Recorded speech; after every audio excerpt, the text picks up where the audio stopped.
cults take from people. Okay, I want your time, I want your money, I want your freedom. I want you to basically be owned by my my conspiracy. Okay, religion is meant to create a path to God, and it's an offering as opposed to a taking away. So that's the difference. I see is how we can differentiate between faith, true faith in religion, and cult behavior.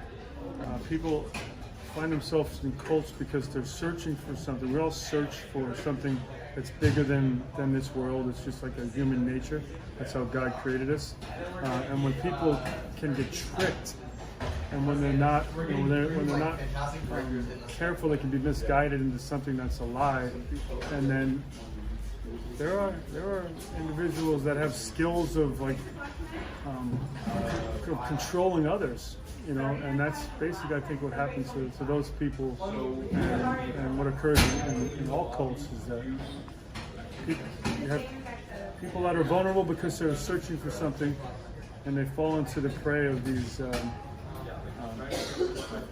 evil tricksters. What do you think would have been your response if something like a tragedy of this sort happened in a neighborhood that you live in or near?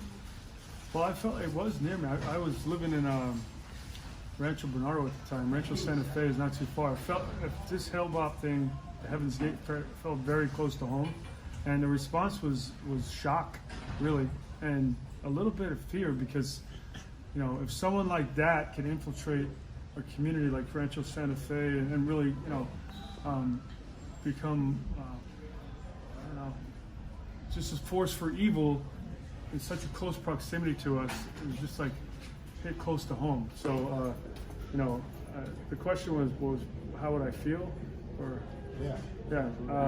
I think shock and a little bit of fear, because have you seen the guy? The video of this guy? Don't watch it because this dude is like he's evil. Yeah, it's like you can't watch him and not see that there's some kind of evil going on inside of his mind and in his heart, and what he convinced those people to do is just beyond anything that we could ever fully understand. But I mean, if I had to categorize my feelings, shock and fear. Where were you when you found out about this?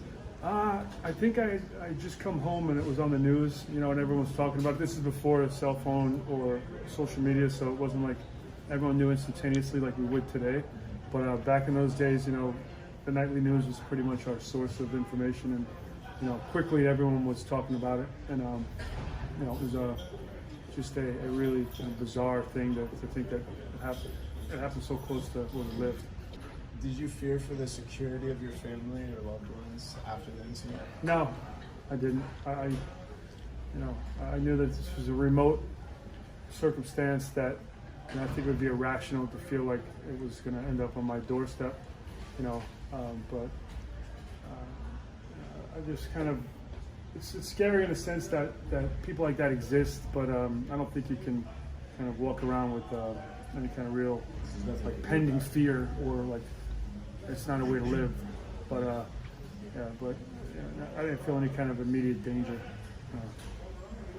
How did Heaven's Gate change your view of cults or cult-like organizations because of how it happened in like such a good neighborhood?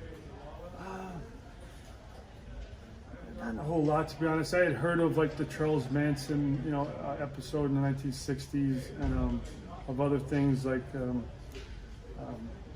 that guy that took all those people down to I think South America. What was his name? Jones.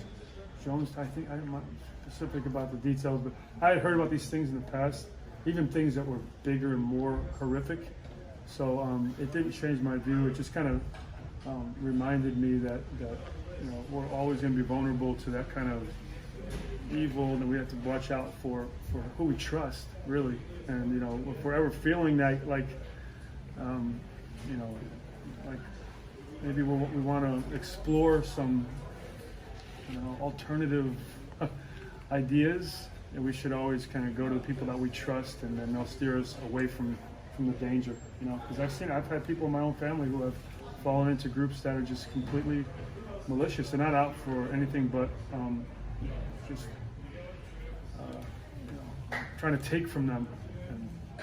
And you know, it's good to go back to the people you trust in order to avoid falling into those pitfalls.